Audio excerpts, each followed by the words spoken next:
The James Webb Telescope represents a giant leap in the history of stargazing with its advanced capabilities, including its ability to peer back in time to the very first galaxies that formed after the Big Bang. The Supreme Observatory is expected to shed light on fundamental questions about the origins and evolution of the cosmos. However, more than 2 years after operation, the telescope, albeit solving many puzzles, is raising big questions about the early universe.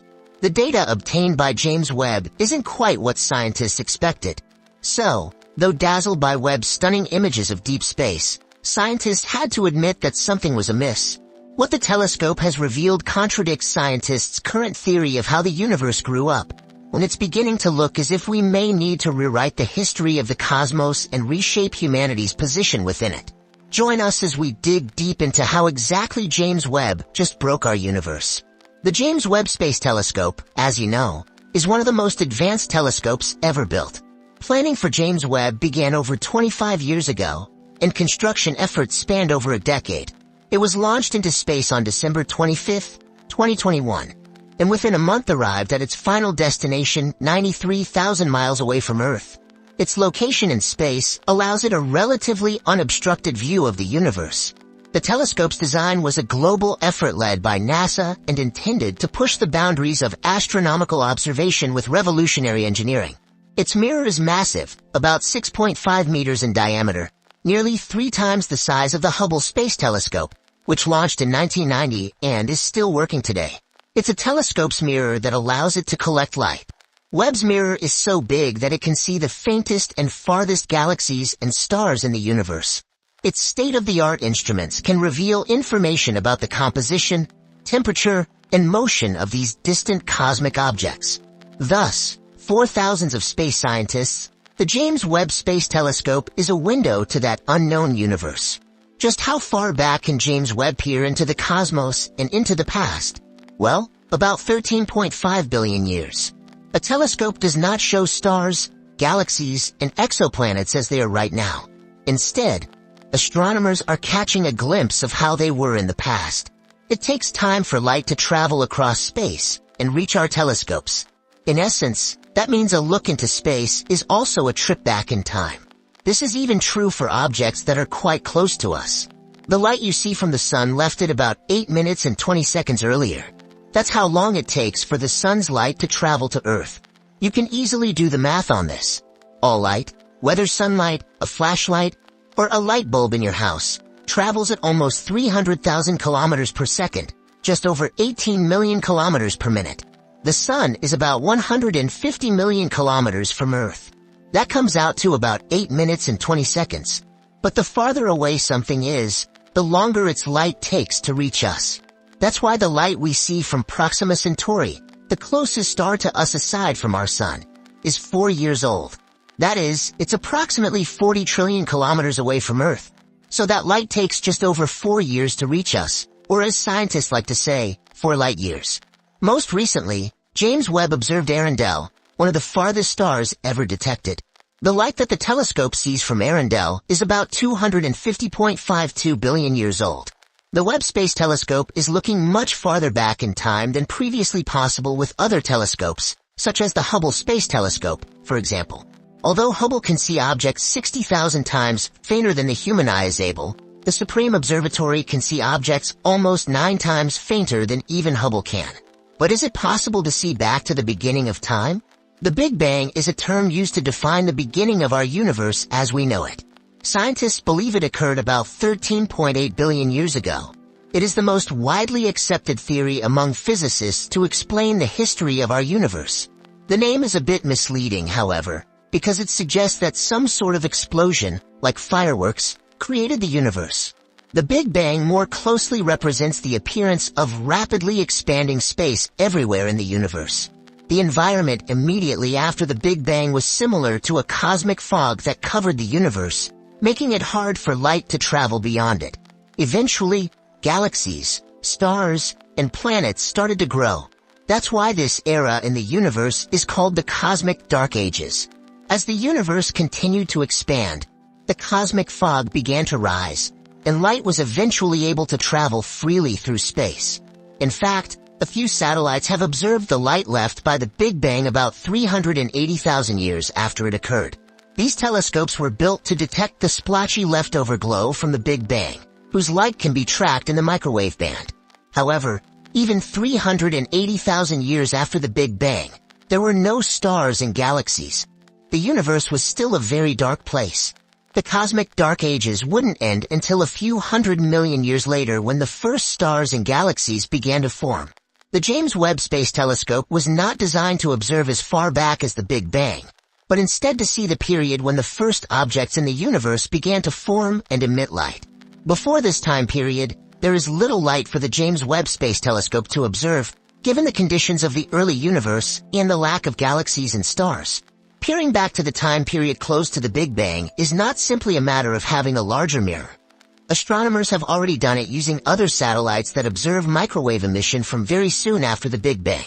So the James Webb Space Telescope, observing the universe a few 100 million years after the Big Bang, isn't a limitation of the telescope. Rather, that's actually the telescope's mission. It's a reflection of where in the universe we expect the first light from stars and galaxies to emerge. By studying ancient galaxies, scientists hope to understand the unique conditions of the early universe and gain insight into the processes that help them flourish. That includes the evolution of supermassive black holes, the life cycle of stars, and what exoplanets, worlds beyond our solar system, are made of.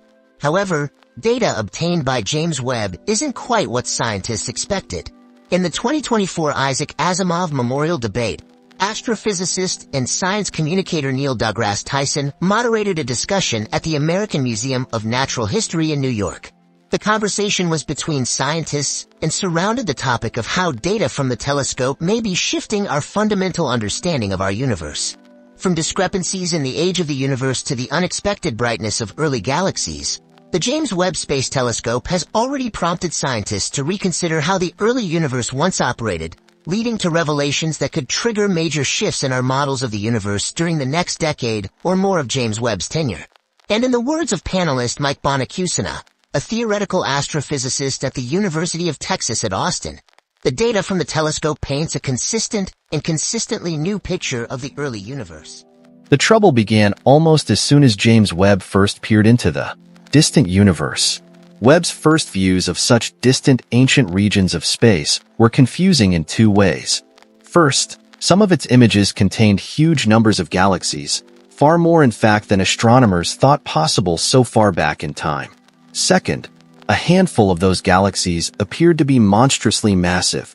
These all dated back to the first 700 million years of the universe, and they were up to 100 times as heavy as scientists thought possible back then.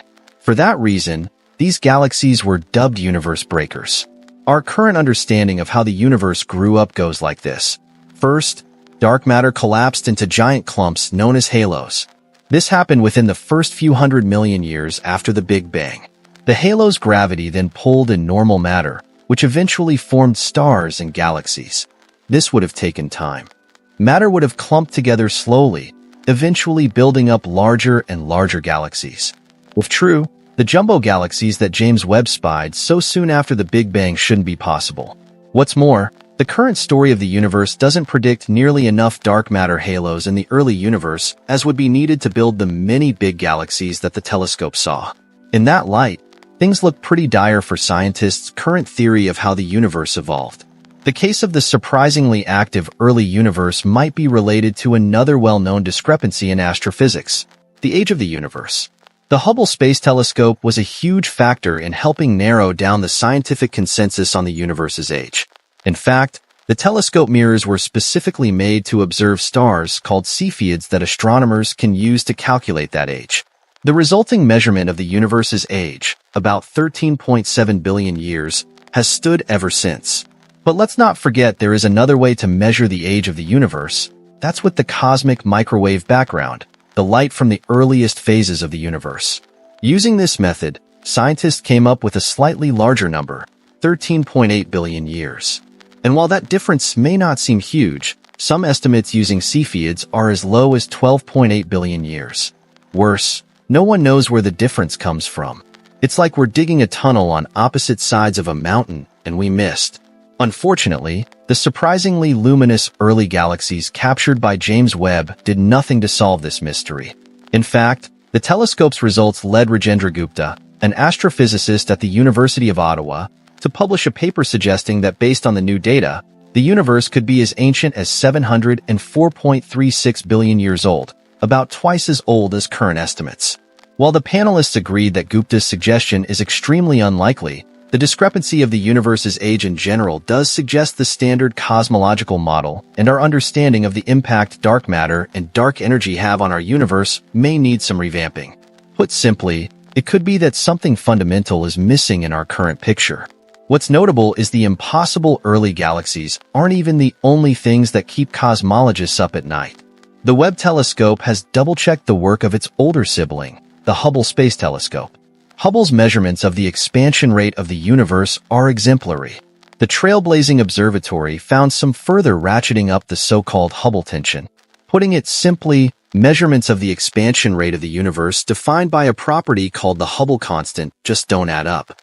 On one hand, observations of the cosmic microwave background radiation, which is like a baby picture of the cosmos from just 379,000 years after the Big Bang, say the universe should be expanding today at a rate of about 781.76 kilometers per second per megaparsec.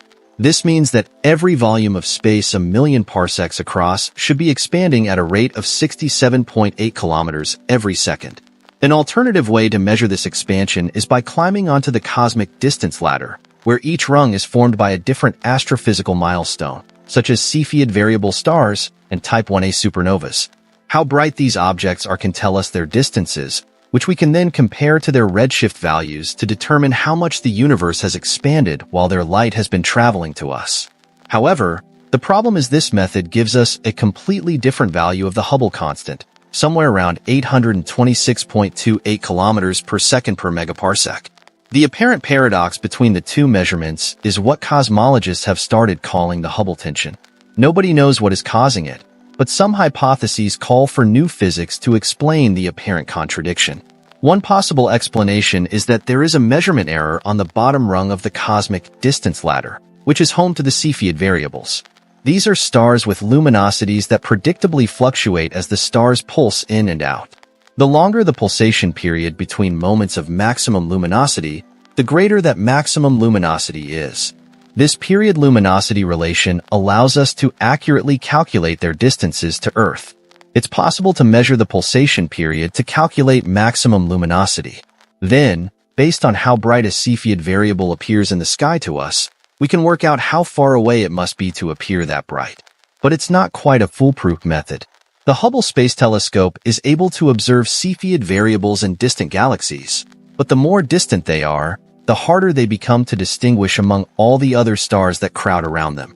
As such, there was a concern that unresolved stars adjacent to Cepheid variables in these faraway galaxies were adding to the Cepheid's apparent brightness values, creating an unseen and systematic error in the measurements.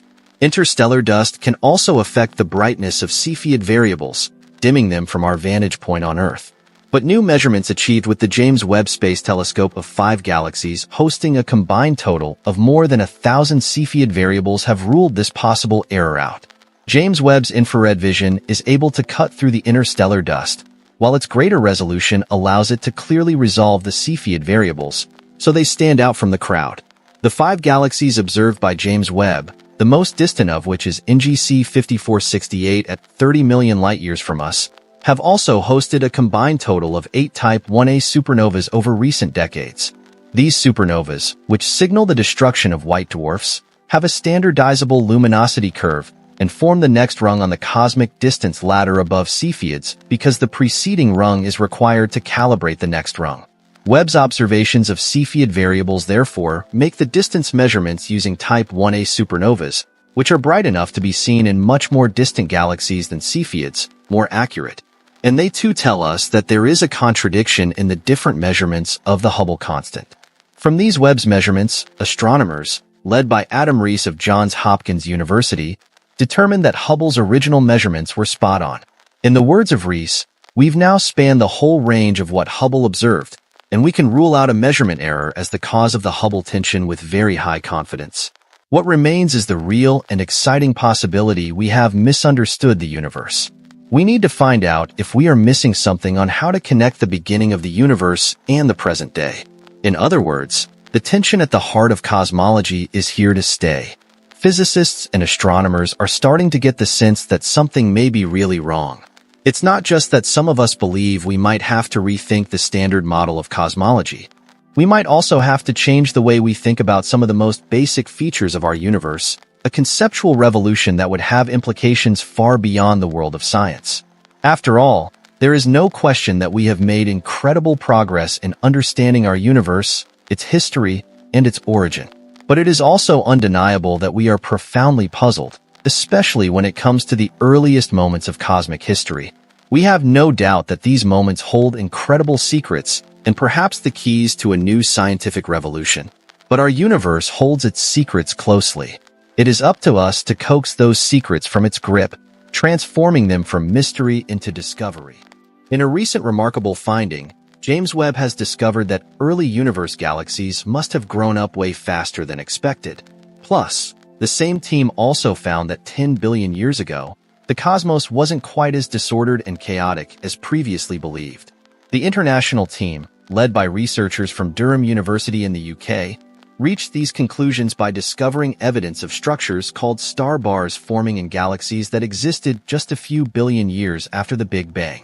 Star bars are elongated regions of increased star density found at the hearts of spiral galaxies like the Milky Way and other disk galaxies.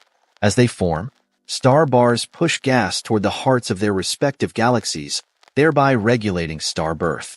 The presence of these central bar structures thus indicates that a galaxy has entered a more settled and mature phase.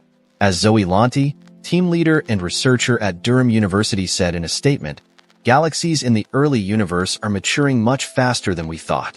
This is a real surprise because you would expect the universe at that stage to be very turbulent with lots of collisions between galaxies and a lot of gas that hasn't yet transformed into stars. However, thanks to the James Webb Space Telescope, we are seeing a lot of these bars much earlier in the life of the universe, which means that galaxies were at a more settled stage in their evolution than previously thought.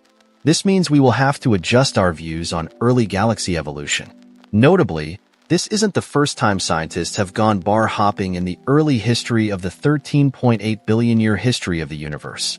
The Hubble Space Telescope witnessed these features as well, but that orbiting eye on the universe could only go as far back as 8 billion to 9 billion years. However, the increased sensitivity and wavelength range of James Webb have stretched such observations back at least another 1 billion years. This has revealed bar formation in galaxies that are seen as they were between 8 billion and 11.5 billion years ago. In fact, of 368 disk galaxies, the team considered for the study, 20% already had bars. That is double the number observed by Hubble. The further back in time the team looked with James Webb, the fewer bar structures they observed in galaxies. They believe this could be because galaxies at earlier stages of the universe were not as well formed. An alternative may be that shorter bars were more common in progressively earlier galaxies. Even the impressive observational power of James Webb isn't sufficient to see these short bars in early galaxies. With these results in hand, the team now wants to use the telescope to peer even further back into cosmic time, looking back as far as 12.2 billion years ago. This could reveal whether bar growth was common just 1.6 billion years after the Big Bang. As DAC concluded, the simulations of the universe now need to be scrutinized to see if we get the same results as the observations we've made with the James Webb Space Telescope. We have to think outside of what we thought we knew. In another observation, the Webb telescope has discovered the oldest dead galaxy ever seen. But the cosmic corpse has left scientists puzzled as it defies explanation by our current knowledge of the early cosmos. The galaxy suddenly and mysteriously halted star formation when the universe was just 700 million years old, when countless stars were birthing thanks to an abundance of pristine gas and dust. Elsewhere in the universe, the galaxy, named J0231, provides astronomers with a peek into the elusive underpinnings of galaxy evolution in a primordial universe, including why galaxies stop forming new stars and whether forces driving their starbursts alter across epochs. In the words of study lead author Tobias Lurs, a researcher at the University of Cambridge's Cavendish Institute for Cosmology, galaxies need a rich supply of gas to form new stars, and the early universe was like an all-you-can-eat buffet. Current models cannot explain how the newfound galaxy not only took shape in less than 1 billion years after the Big Bang, but also shut down its star factory so quickly. According to study co-author Francesco Dano, also a researcher at KICC, it's only later in the universe that we usually start to see galaxies stop forming stars. In comparison, a handful of other dead galaxies found elsewhere appear to have paused forming new stars when the universe was about 3 billion years old. To discover J0231, Lurs and his colleagues used Webb's powerful infrared vision to peer through the thick veil of dust obscuring the earliest objects in the universe. In addition to being the oldest dead or quenched galaxy spotted so far, the newfound galaxy is also many times lighter than others similarly. Inactive galaxies known from around the same epoch, according to co-author Rachel Livermore, also at KICC, could be the tip of an iceberg. It's possible that there are many more of these very faint galaxies out there that current telescopes just can't see. As Livermore pointed out, J0231 is a very dim galaxy. It took the team more than a week of continuous observation with the James Webb Space Telescope's near-infrared camera, NIRCam, to detect it. The team detected J0231 using a technique called photometric redshift. This method takes advantage of the fact that galaxies emit light at specific wavelengths corresponding to their distance from us and the universe's expansion. Photometric redshift measures how far light from a galaxy has been stretched as the universe has expanded. By looking at where certain bright bands of light emitted by a galaxy, such as Lyman alpha, show up in the spectrum of light observed by Webb, the researchers can determine how far back in time the galaxy's light is coming from. In this case, the team estimated J0231's distance at about 13.2 billion light-years. The team's next steps involve using ground-based telescopes, including the James Clerk Maxwell Telescope, JCMT, in Hawaii, to measure the amount of dust and gas surrounding the newfound galaxy. This information could help shed light on why it stopped forming stars so early in its life. As Lurs concluded, discovering this galaxy is exciting, but it also raises many new questions. It's the tip of the iceberg, and it opens up a whole new chapter of research into the early universe.